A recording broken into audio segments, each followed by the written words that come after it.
Good evening. मैं Dinesh sir. हम लोग मानव में रिप्रोडक्शन पढ़ रहे हैं। मानव में रिप्रोडक्शन के अंतर्गत हम लोगों ने नर जनन अंग तंत्र, मादा जनन अंग तंत्र, उसके अंतर्गत हम लोगों ने पढ़ा कि युग्मक का निर्माण यानी कि शुक्राणु कैसे बनते हैं नर के शरीर में, मादा के शरीर में अंडाणु कैसे बनते हैं, मासिक चक्र क्या होता है, निषेचन क्या होता है, जाइगोट क्या होता है, इम्ब्रियो यानी भ्रूण क्या होता है, उसका विकास कैसे होता है, शिशु में लिंग निर्धारण कैसे होता है, कौन कौन से हार्मोन्स सहायक होते हैं अंडाणु जनन की प्रक्रिया में, शुक्राणु जनन की प्रक्रिया में। उसके बाद हम लोगों ने पढ़ा प्लेसेंटा क्या होता है। उसके बाद हम लोगों ने गैस्ट्रुलेशन की परत यानी एक्टोडर्म, एंडोडर्म, मेसोडर्म पढ़ा। भ्रूण 1 माह से लेकर 9 माह के अंतर कौन कौन से उसके अंग विकसित होते हैं, हम लोगों ने इस प्रोसेस को भी जान लिया। उसके बाद हम लोगों ने प्रसव को पढ़ा, लैक्टेशन दुग्ध स्रवण जो होता है उसको पढ़ा। आज हम लोग जानेंगे ट्विंस और आइडेंटियल ट्विंस क्या होते हैं। तो चलिए हम लोग सबसे पहले जानेंगे ट्विंस क्या होते हैं। ट्विंस एंड आइडेंटियल ट्विंस यानी जुड़वा और समजात जुड़वा। आज हम लोग पढ़ेंगे जुड़वा और समजात जुड़वा कैसे होते हैं। तो चलिए सबसे पहले हम लोग जानेंगे ये ट्विंस क्या होते हैं। ट्विंस का मतलब होता है जुड़वा। जुड़वा कहने का मतलब आप सभी जानते हैं कि एक साथ 2 बच्चे का जन्म लेना, यानी 2 शिशु कैसे जन्म लेते हैं उसको आज हम पढ़ने वाले हैं। तो सबसे पहले हम लोग ट्विंस पढ़ लेंगे, उसके बाद जानेंगे हम लोग आइडेंटियल ट्विंस के बारे में। तो देखिए ट्विंस कैसे जन्म ले लेते हैं, ट्विंस कैसे हो जाते हैं। जब कभी स्त्री के अंडाशय में 1 से 2 या उससे भी अधिक अंडाणु बन जाते हैं तो वे अंडाणु अलग अलग शुक्राणुओं द्वारा निषेचित होते हैं।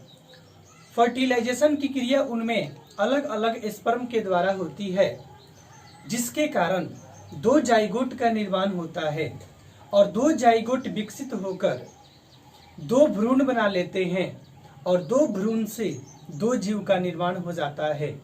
तो इस प्रक्रिया द्वारा जुड़वे बच्चे की प्राप्ति होती है। देखिए जब मादा शरीर के अंडाशय में 1 से 2 या अधिक अंडाणु बन जाते हैं और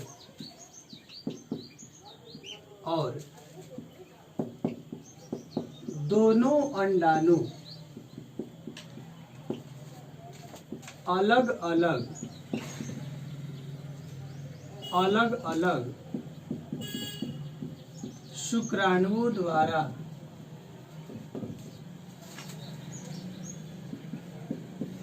निषेचित होते हैं।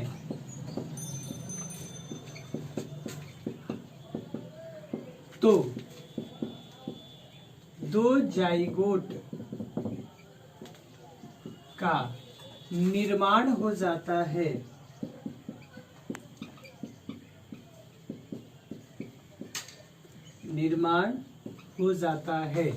और इस प्रकार 2 संतान का जन्म होता है। इसे ही हम लोग जुड़वा बच्चा यानी ट्विंस कहते हैं। तो देखिए इस प्रकार के जो बच्चे होते हैं ना वे आनुवांशिक रूप से भिन्न होते हैं। ये आनुवांशिक रूप से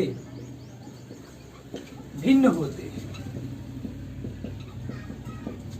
इनमें जो आनुवांशिक गुण होता है वह अलग अलग होता है। क्यों होता है देखिए मैं आपको बता रहा हूं। इस अवस्था में या तो दो लड़की का जन्म हो सकता है, दोनों लड़की हो सकती है, या दोनों लड़का हो सकता है, या एक लड़की और एक लड़का का जन्म हो सकता है। कैसे हो सकता है यह प्रोसेस मैं आपको बता रहा हूं। देखिए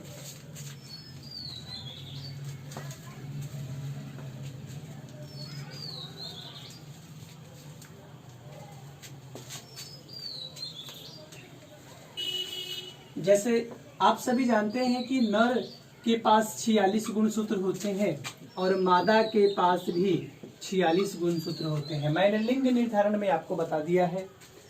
तो 46 गुणसूत्र को हम लोग लिख सकते हैं 44 प्लस XY, और इसमें भी हम लोग लिख सकते हैं 44 प्लस XX। इसमें जब गुणसूत्र अर्धसूत्री विभाजन के द्वारा बढ़ते हैं तो 22 प्लस X और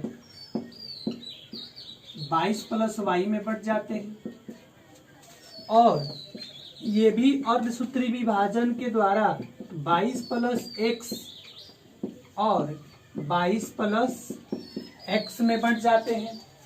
मान लेते हैं कि ये जो शुक्राणु है इसमें 22 प्लस X गुणसूत्र है और ये जो शुक्राणु है इसमें 22 प्लस Y गुणसूत्र है, तथा ये जो अंडाणु है ना इसमें 22 प्लस X गुणसूत्र है, और यह अंडाणु इसमें भी 22 प्लस X गुणसूत्र ही है।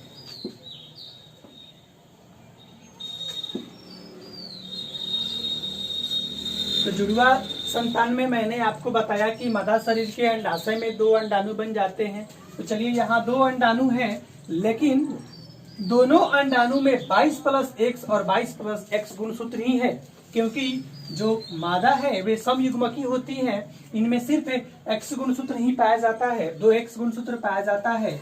तो चलिए यदि नर का 22 प्लस X क्रोमोसोम, यही जो शुक्राणु है इसने इस अंडाणु पहले अंडाणु को निषेचित कर दिया, तो इसमें जो जाइगोट बना उस जाइगोट में जो गुणसूत्र आएगा 22 22 44 प्लस XX आएगा, यानी यहाँ लड़की का जन्म हो जाएगा।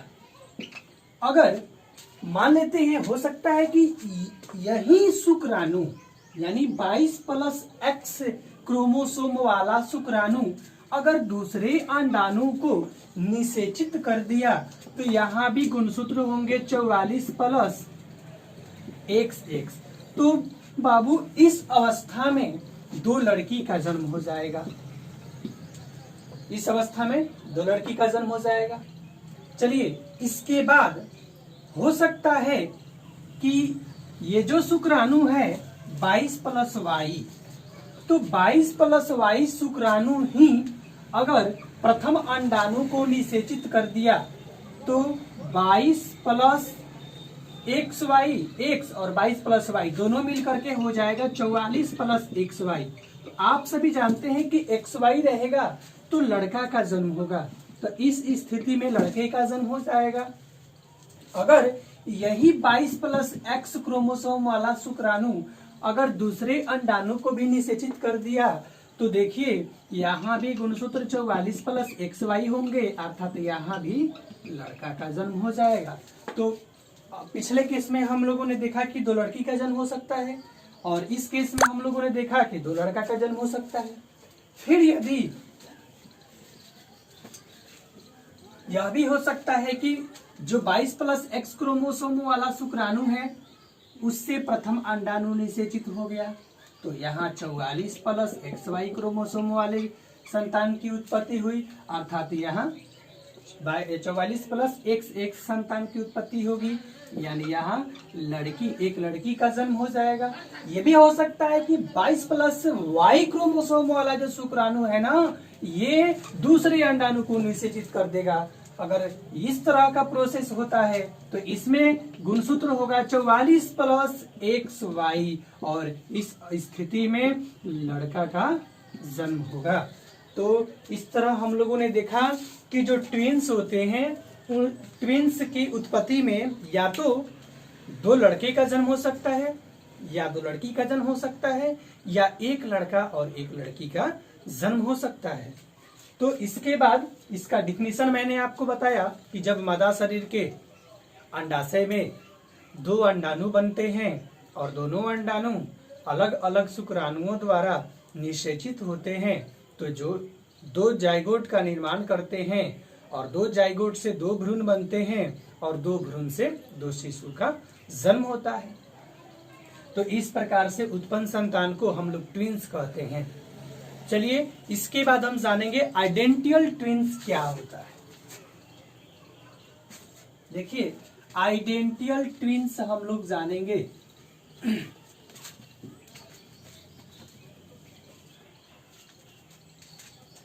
आइडेंटियल ट्विंस को हम लोग फिगर से देख लेंगे। फिगर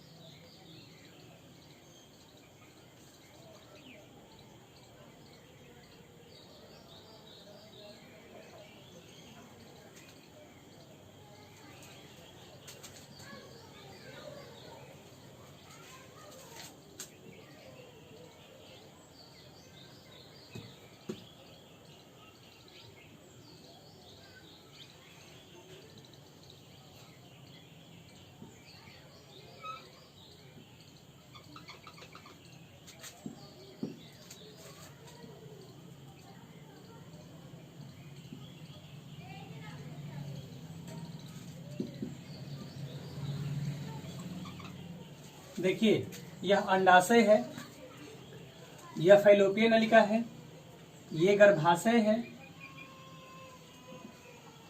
ये संरचना मैंने आपको पहले भी बता दिया है। तो देखिए अगर इस जोना प्लूसिडा के पास ये अंडाणु आया और ये शुक्राणु जो है इसको निषेचित किया, जैसे ही निषेचन की प्रक्रिया हुई तो निषेचन की प्रक्रिया के पश्चात जो जाइगोट बना, तो जाइगोट जब बन जाता है तो जाइगोट बनने के पश्चात कभी कभी यह जो जाइगोट होता है दो भागों में विभक्त हो जाता है। कितने भाग में विभक्त हो जाता है? दो भागों में। ये द्विगुणित जाइगोट बन गया। ये जाइगोट जब दो बन गया, एक जाइगोट से दो जाइगोट बन जाते हैं। तो जो मान लीजिए कि यह जो जाइगोट था इसमें गुणसूत्र था 46, यानी 23 अंडाणु का गुणसूत्र और 23 शुक्राणु का गुणसूत्र। जो इसमें 46 गुणसूत्र था तो इस जाइगोट का समसूत्री विभाजन हो जाता है। समसूत्री विभाजन के पश्चात इसमें भी समसूत्री विभाजन में समान गुणसूत्र विभाजित होने के पश्चात चला आता है।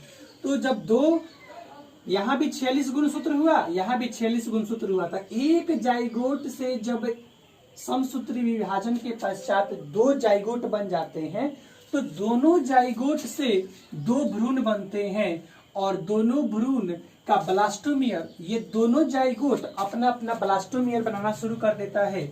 यह भी अपना ब्लास्टोमियर बनाता है, यह भी अपना ब्लास्टोमियर बनाता है।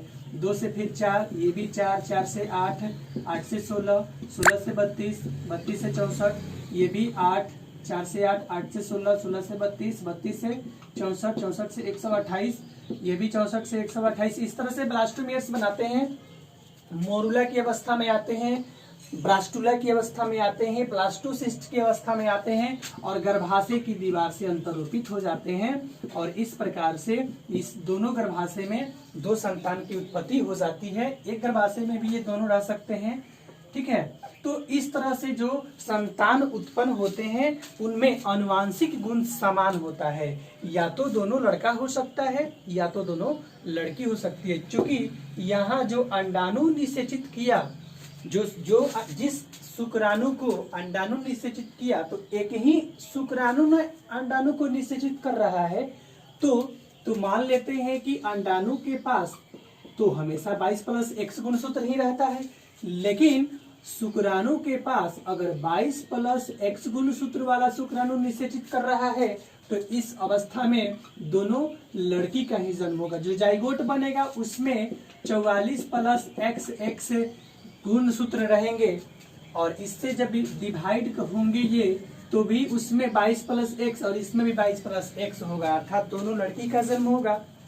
यदि इसमें इस शुक्राणु जो है 22+Y वाला निषेचित कर देता है तो दोनों लड़के का जन्म होगा और दोनों में एक समान अनुवांशिक गुण आएंगे। इस तरह के संतान को कहा जाता है समजात जुड़वा।